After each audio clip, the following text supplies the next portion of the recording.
નડાબેટ ખાતે ભારત પાકિસ્તાન સરહદ પર બીએસએફ જવાનોએ આંતરરાષ્ટ્રીય યોગ દિવસની ભવ્ય ઉજવણી કરી।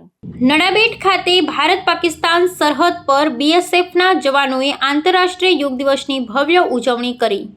યોગ ફોર વન અર્થ વન હેલ્થની વૈશ્વિક થીમ સાથે 11મા આંતરરાષ્ટ્રીય યોગ દિવસની અનોખી ઉજવણી નડાબેટ ખાતે ભારત પાકિસ્તાન બોર્ડર ઉપર કરવામાં આવી હતી।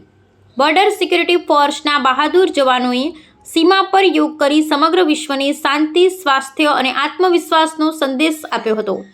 સુઈગામ વહીવટીતંત્ર, બીએસએફ અને ટુરિઝમ વિભાગના સંયુક્ત ઉપક્રમે નડાબેટ ખાતે યોગ દિવસની ભવ્ય ઉજવણી કરાઈ હતી। યોગ દિનની ઉજવણીમાં બહોળી સંખ્યામાં બીએસએફના જવાનો, સુઈગામ વહીવટીતંત્ર સહિત લોકો જોડાયા હતા અને વિવિધ યોગાસનોનો અભ્યાસ કર્યો હતો। સીમાવર્તી વિસ્તારમાં નડાબેટની નજીકના ગામડાના ગ્રામજનો તેમજ વિદ્યાર્થીઓ પણ જોડાયા હતા અને યોગની મૂલ્યતા અંગે જાગૃત બન્યા હતા। યોગ એ શારીરિક તંદુરસ્તી સાથે રાષ્ટ્રીય એકતાનું પણ પ્રતીક છે।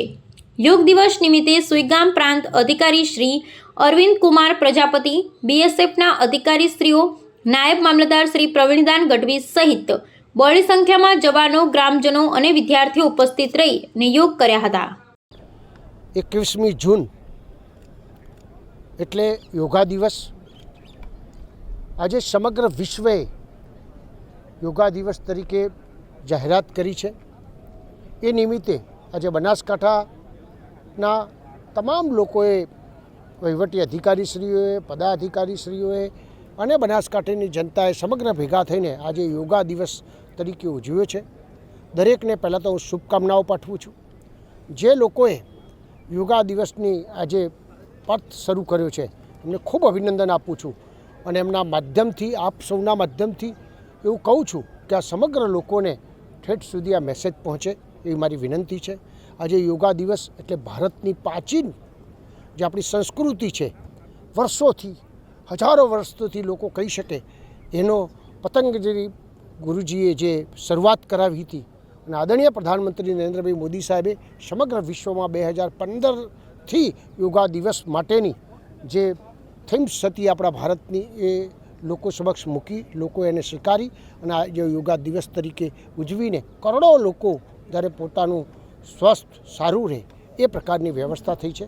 આદરણીય મુખ્યમંત્રી ભૂપેન્દ્રભાઈ પટેલ સાહેબે આજે 313 જગાથી વધારે જગા ઉપર આવા મોટા મોટા કાર્યક્રમો થયા છે। કરોડો લોકો આમાં જોડાયા છે અને વડનગર ખાતે સમગ્ર ગુજરાતનું આજે આદરણીય પ્રધાનમંત્રી નરેન્દ્ર મોદી સાહેબની જે જન્મભૂમિ છે તોથી આજે ગુજરાત વિશ્વ લેવલે ગિનિસ બુકમાં સ્થાપના થાય એ પ્રકારની વ્યવસ્થા કરી છે। તો યોગા દિવસે બધાને ખૂબ શુભકામનાઓ પાઠવું છું। સરસ।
સમાચારોની ઝડપી અપડેટ માટે હમણાં જ સત્ય સ્વરાજ ન્યૂઝ ચેનલને લાઇક, શેર અને સબસ્ક્રાઇબ કરો.